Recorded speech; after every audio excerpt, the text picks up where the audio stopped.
কোন মহিলা যদি কোরবানির দিনে কোরবানির পশুটাকে জানালার ফাঁক দিয়ে তাকায় তাকায় দেখে আর ইসমাইলের কথা ভাবে, আমি আমার ওই মাদেরকে বলবো, মা হাজেরা সন্তানদের সাজাইয়া স্বামীর হাতে জবাই দিতে দিছে, আর তোমার স্বামীর হাতে যখন পশুটা জবাই দিয়ে তেল মালিশ করে দিবা, এই পশুটাই যে বলবে, ও জাতির পিতা ইব্রাহিম সুন্নাত আবিকুম ইব্রাহিম,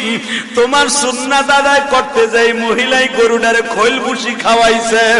এই মহিলা গরম পানি করে দিয়ে আদর করে দিছে, এই মহিলা দারোয়ানকে বলছে, গেটম্যানকে বলছে গরুটারে সুন্দর করে গোসল করা।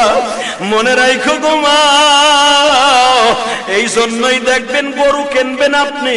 গরুটার তদারকি দিয়ে দিবেন আপনার বিবির আন্ডারে। আপনার বিবি যদি এই গরুটারে তেল মালিশ করে দেয়, গরম পানি করিয়া দেয়, একটু আদর করে দাও গো মা, ইসমাইলের গাড়িতে তুমি জান্নাতে যাইবা। এই জন্য গরু কিনা বাড়ির সামনে ঝুলাইয়া রাখবেন,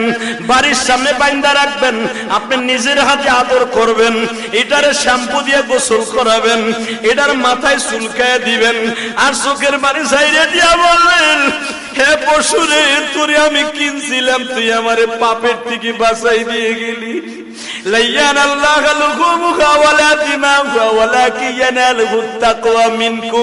আমার আল্লাহ কোরআনে বলে, আমি গোশত হাড্ডি মাংস কিছুই খাই না রে বান্দা, আমি তোর অন্তরের দিকে তাকাই, পশুর দিকে তাকায় যখন তোর চোখের পানি পড়ে, তোর পশুটা তো আইসা আমার কাছে বলবে, মালিক রে,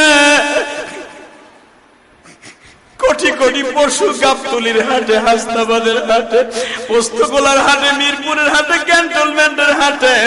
আল্লাহ এমপি সাহেবের বাড়ির সামনে, আল্লাহ কত আলোকদের মাঠে কত লাখ লাখ গরু আসছিল, সবাই কিন্তু বিক্রি হয় নাই। কেউ গাড়ি বলিয়া লইয়া গেছে ফেরত, আমারে তুমি তোমার এই বান্দার বাড়ি পাঠায় দিছো, মালিক আমার কোনো দুঃখ নাই, আমার গলাটা পাঠায় দিব চাকুর সামনে, কিন্তু তুমি আমার সাথে একটা ওয়াদা দাও, আমি তো তারে বাঁচাই দিয়ে গেলাম, কিন্তু ও তো বাঁচবো না, আমারে খাওয়ার পরে যদি নামাজটাও ঠিক মতো না পড়ে ঘুমালি, আর কোরবানির টাকার মধ্যে যদি সুদ ঘুষের টাকা থাকে, মানুষকে মাইরের টাকা থাকে, আমি রব্বে কারিমের কাছে তোর বিরুদ্ধে আদালতে নালিশ করব। আল্লাহ আমারে হারাম টাকা দিয়ে কিনিয়া কোরবানি ওয়াজিব আদায় করতে চায়, মালিক করে জাহান্নামে না দিয়া পর্যন্ত ইয়া লাইতানি কুনতু তুরাবা, আমি পশু কোনদিন মাটি হব না।